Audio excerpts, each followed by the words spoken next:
وعلى آله وصحبه أجمعين.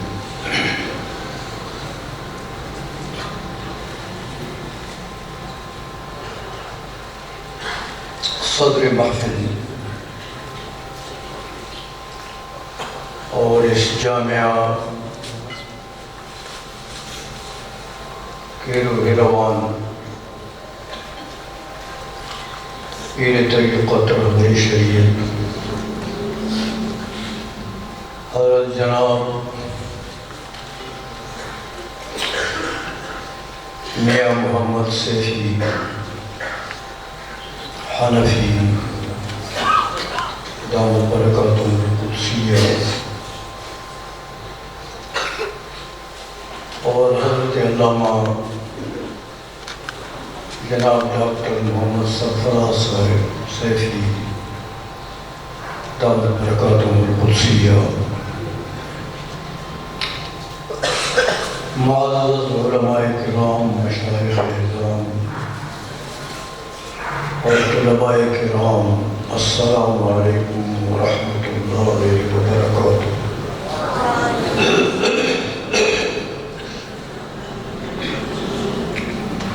صحیح بخاری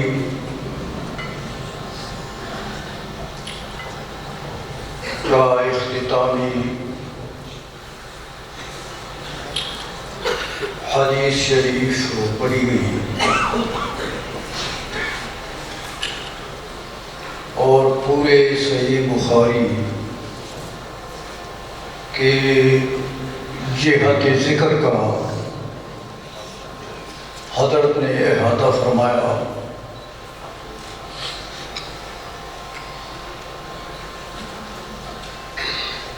بخاری شریف اور دور حدیث شریف درس نظامی کا اختتامی درجہ ہے۔ اس کے معنی یہ ہے کہ علماء کے عرف میں آپ حضرات جنہوں نے یہ دور حدیث پڑھا وہ علماء کے صف میں شامل ہو گئے۔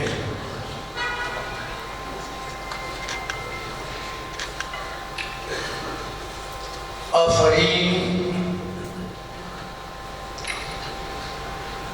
اور بہت بہت مبارک میں ان حضرات کو دیتا ہوں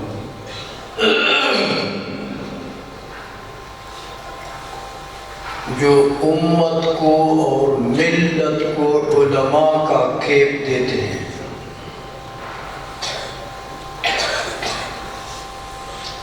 علماء کی ایک جماعت دیتے ہیں۔ ہمیں پتہ ہے کہ علماء جب تیار ہوتے ہیں تو ایک ایک مولوی صاحب کی تیاری کے پیچھے بہت ساری کوششیں اور محنتیں دارالعلوموں کے انتظامیہ کے اور اساتذہ کرام کے کارفرما ہوتے ہیں۔ اس لیے شخصیت سازی، اشخاص بنانا یہ آسان کام نہیں ہے، بہت مشکل کام ہے۔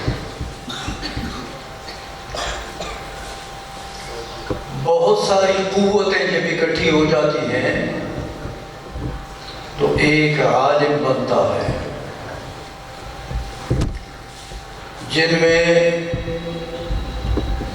مدارس کے منتظمین کی کاوشیں شامل ہوتی ہیں، معاونین کی کاوشیں شامل ہوتی ہیں، اساتذہ کرام کی کاوشیں تو بلا واسطہ بالخصوص شامل ہوتی ہیں، اس لیے بڑی محنت کے بعد، بڑی کاوشوں کے بعد علماء تیار ہوتے ہیں، شخصیت سازی ہوتی ہے، اور اس ملت کے اور اس امت کے سب سے بڑے محسنین وہ حضرات ہیں جو اس ملت کو علماء دیں، علماء کی جماعت پیش کریں تو سب سے بڑے محسن اس ملت کے وہ لوگ ہیں اور وہ 100 آفرین کے مستحق ہیں۔ یہ تو ایک مرحلہ ہے جو آپ حضرات نے تقریباً 8 سال میں عبور کیا۔ اگرچہ مجھے ذاتی طور پر تنظیم المدارس اور دیگر وفاقی اداروں سے گلہ رہتا ہے کہ ہمارا نصاب دن بدن کمزور کیا جا رہا ہے، حالانکہ نصاب سے قوم کے لیڈر بنتے ہیں۔ یوں سمجھیں کہ نصاب ہی وہ قوت ہے، سلیبس وہ قوت ہے جو قوم کے لیڈر پیدا کرتے ہیں۔ اگر نصاب کمزور ہے تو ظاہر بات ہے کہ جو لیڈر تیار ہوں گے وہ بھی اسی کیٹیگری کے ہوں گے، اسی رتبے کے ہوں گے۔ تو نصاب کو مضبوط رکھنا چاہیے، وہ کتابیں پڑھانی چاہیے جن سے ہمارے پختکار علماء پیدا ہوں۔ ہمیں ضرورت واعظوں کی نہیں ہے، ہمیں ضرورت نعت خوانوں کی نہیں ہے، ہمیں ضرورت ہے مدرسین کی۔ میں سمجھتا ہوں، میں خود اپنے مدرسے میں 10 سالہ نصاب میں نے جو خود استاد ملک المدرسین حضرت علامہ عطا محمد صاحب بندیالوی رحمہ اللہ تعالی سے پڑھا، وہی نصاب معقولات تک تمام کتابیں جو ہے وہ پڑھائی جاتی ہیں۔ تو یہ اچھا موقع ہے کہ میں نے یہ شکوہ کیا ہے کہ نصاب کو کمزور نہ کیا جائے، نصاب کو مضبوط کیا جائے تاکہ پختکار قسم کے علماء پیدا ہوں۔ جیسے ہمارے پہلے اساتذہ کا جو طبقہ تھا وہ پختکار علماء تھے، وہ علم میں وہ ایک پختگی رکھتے تھے، وہ علم کی پختگی جاتی رہی ہے۔ آج ہمارے نئے فضلاء جو فارغ ہو رہے ہیں، ہمیں افسوس سے کہنا پڑتا ہے کہ وہ ہزاروں نہیں لاکھوں کے حساب سے ہوتے ہیں، لیکن پختکار علماء پیدا نہیں ہو رہے ہیں۔ اس لیے ہمیں اس نقطے پر غور کرنا چاہیے اور اپنی کاوشیں اور اپنی محنتیں اور اپنی مالی قوتوں کو ضائع نہیں کرنا چاہیے، بلکہ ان کے اچھے نتائج ہونے چاہیے۔ اس لیے میں وہ گزارش کر رہا تھا کہ آپ حضرات نے دور حدیث پڑھا، 8 سال کا ایک بہت بڑا مرحلہ آپ کے پیچھے علماء کی ایک بہت بڑی کاوش موجود ہے۔ معاملین مدرسہ کے ایک بہت بڑی طاقت موجود ہے، مدرسین حضرات کی بڑی محنت موجود ہے۔ ان تمام چیزوں کو سمیٹ کر آپ گویا کہ دور حدیث کے درجہ تک پہنچے، اور دور حدیث آپ نے پڑھا، گویا آپ علماء کے صف میں شامل ہو گئے ہیں۔ اب میں ایک بات آگے کرنا چاہتا ہوں، علماء کی تعداد بہت ہے، اپنی اپنی رائے کا اظہار فرمائیں گے، لیکن میں آپ حضرات کی خدمت میں ایک گزارش رکھتا ہوں، وہ یہ کہ ہم علماء تو بن جاتے ہیں، لیکن پھر علم کی توقیر اور علم کی عظمت باقی نہیں رکھ سکتے۔ ہمارے ہاتھوں علم دین کی تذلیل ہو جاتی ہے۔ اس لیے ایک عرض کرتا ہوں آپ کی خدمت میں، وہ یہ کہ دنیا میں، وہ ہمارے پشتوں میں جو ایک مقولہ بھی ہے، بزرگوں نے کہا اور حضور نے تو فرمایا کہ الفقر فخری، فقر میرے لیے تو فخر ہے، لیکن فخر ہے صابرین کے لیے فخر ہے۔ یہ بھی تو فرمایا ہے کہ کاد الفقر ان یکون کفرا، قریب ہے کہ فقر انسان کو کافر کر دے، غربت انسان کو کافر کر دے۔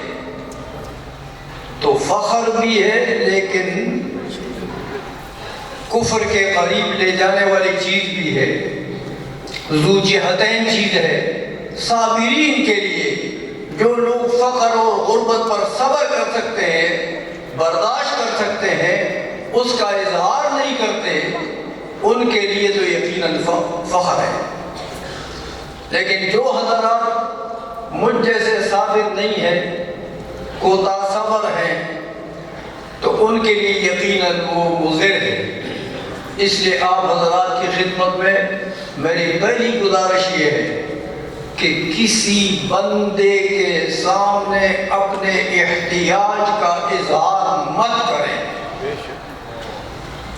محتاجی، آپ کی محتاجی اگر کوئی دیکھ لے اور سمجھ لے کہ یہ بندہ تو میری طرف محتاج ہے، تو بس سمجھو کہ اس کی نظر میں آپ گر گئے، اس کی نظر میں آپ گر گئے۔ اس لیے علم دین کی عزت بھی آپ نے رکھنی ہے۔ جس علم نے آپ کو عزت دی، آپ کو دستار دیا، آپ کو یہ جبہ پہنایا، آپ کو یہ زینت دی ہے، آپ کو یہ مرتبہ دیا ہے، آپ کو یہ مقام دیا ہے، اس علم دین کی عظمت رکھنا بھی آپ کا فریضہ ہے۔ اس لیے سب سے پہلی بات یہ ہے کہ اپنے احتیاج، اپنی محتاجی، اپنی غربت، اپنی فقیری، اس کا احتیاج کسی بندے کے سامنے مت کریں۔ ظاہر کرنا ہے تو اس الہی کے سامنے ظاہر کریں، وہ دینے والا ہے اور علماء کو بہت دیتا ہے، لیکن بشرط ہی کہ وہ علم دین کی عظمت رکھیں، وہ دوسروں کے سامنے ہاتھ نہ پھیلائیں۔ تو پھر اللہ تبارک و تعالیٰ علماء کے گھروں میں رزق ایسے اتارتا ہے جیسے بارش برستی ہے زمین کے اوپر، رزق ان کے گھروں میں اللہ جل مجدہ ایسے برساتا ہے، محتاج نہیں رکھتا ہے۔ لیکن یہ ضروری ہے کہ علم دین کی عظمت، علم دین کا مقام، جس علم دین نے آپ کو عزت دی ہے، اس کا حق ہے ہمارے اور آپ کے اوپر کہ ہم اس کی عزت بھی رکھیں۔ اور وہ اس ایک بات میں ہے کہ اگر ہم نے اپنے فقر کا اظہار کیا کسی بندے کے سامنے تو گر گئے، بس ختم ہو گئے۔ اس لیے میری پہلی گزارش آپ کی خدمت میں یہ ہے کہ کسی کے سامنے سوائے باری تعالیٰ کے کسی کے سامنے اپنے فقر، اپنے محتاجی، اپنے احتیاج کا اظہار نہ کریں۔ دوسری بات یہ ہے کہ آپ میں سے بہت سے حضرات ایسے ہوں گے جو کچھ کتابیں پڑھانے کی صلاحیت رکھتے ہیں۔ ہمارے کئی کمیاں ہیں، کئی کمزوریاں ہیں ہماری، جس پر ہم افسوس ہی کر سکتے ہیں۔ کچھ کمزوریاں ہمارے محتممین، مدارس کے جو محتممین حضرات ہیں ان میں بھی کچھ کمزوریاں ہیں، اور میں اکثر یہ کہتا ہوں کہ ہمارے کمیٹیوں کے ارکان، محتممین حضرات دیواروں کو تو پیسہ چٹاتے ہیں لیکن علماء کو نہیں دیتے۔ دیواروں کو پیسہ چٹاتے ہیں، عمارات بہت بڑی بڑی بناتے ہیں، بلڈنگیں بڑی بڑی بناتے ہیں، لیکن علماء سے پوچھیں کہ مدرس سے پوچھیں کہ آپ کی کیا تنخواہ ہے، کہتے ہیں 10,000 12,000۔ بھائی یہ آج زمانہ 12,000 کا ہے، یہ 10,000 کا زمانہ ہے، یہ 20,000 کا زمانہ ہے، یہ 30,000 کا زمانہ ہے۔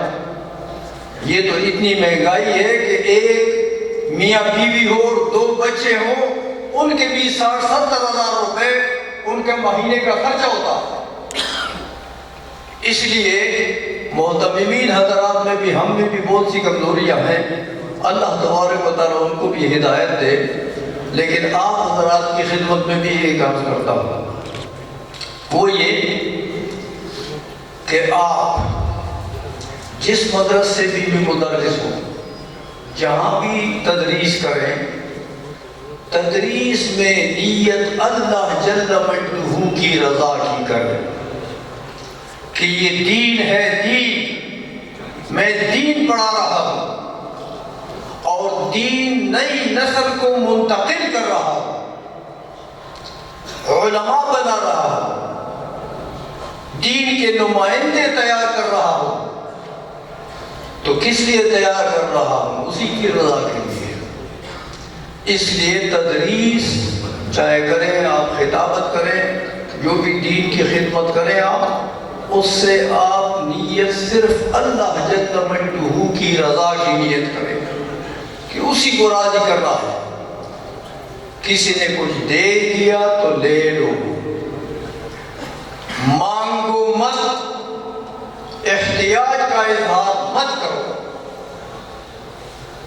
طلب مت کرو۔ بغیر طلب کے اللہ جل مجدہ وہ دیکھتا ہے، وہ سنتا بھی ہے، وہ عالم بھی ہے، آپ کے احوال و احوال کے اوپر وہ عالم بھی ہے۔ جب بندہ اتنی غیرت کرتا ہے کہ وہ اس کے دین کی خدمت اس کی رضا کے لیے کرے، تو پھر حضور نے فرمایا کہ سب سے بڑا غیرتی میں ہوں اور مجھ سے زیادہ غیرتی میرا رب ہے۔ اس لیے اللہ جل مجدہ کبھی بھی آپ کو کسی کا محتاج نہیں رکھے گا، لیکن شرط یہ ہے کہ آپ اپنی خدمات دینیہ پر نیت کریں اسی کی رضا کے لیے۔ تو پھر لوگوں کے دل مصرف القلوب وہ ہے، لوگوں کے دلوں کو پھیرنا آپ کی طرف اس کا کام ہے۔ پھر آپ دیکھیں کہ اللہ جل مجدہ اس دین کی خدمت کی برکت سے آپ کو کتنی عزتیں دیتا ہے۔ پھر آپ دیکھیں کہ اس دین کی خدمت کی برکت سے اللہ جل مجدہ آپ کو کیا مراتب پر فائز فرماتا ہے، کیا شہرتیں دیتا ہے، کیا دولتیں دیتا ہے، کیا عظمتیں دیتا ہے۔ وہ بہت بڑا کریم ہے۔ تو بندہ اگر یہ اتنا کچھ کر سکتا ہے کہ وہ اپنا سب کچھ اس کے حوالے کرے اور اسی کے رضا کے لیے دین کی خدمت کرے، تو وہ بہت بڑا غیرتی ہے۔ وہ ہم پر بہت بڑی غیرت فرمائے گا، وہ بہت کچھ عطا فرمائے گا۔ اسی لیے احتیاجی نہیں رہے گی۔ میں چونکہ بیمار بھی ہوں، یہ چند کلمات میں نے آپ حضرات کی خدمت میں رکھے۔ مستقبل کے لیے علم دین کی عظمت رکھنا، علم دین کا وقار اور علم دین کی گویا کی برکتیں لوگوں کو شامل حال کرنا، یہ آپ حضرات کی ڈیوٹی لگ گئی ہے۔ آپ علماء بن گئے ہیں، اس لیے اس علم دین کی عزت میں رکھنا ہے اور اللہ کی رضا کے لیے اپنی خدمات کو اسی کی رضا کے لیے استعمال کرنا ہے اور پیش کرنا ہے۔ وصلی اللہ تعالی علی حبیبہ سیدنا محمد وآلہ واصحابہ اجمعین برحمتک یا ارحم الراحمین۔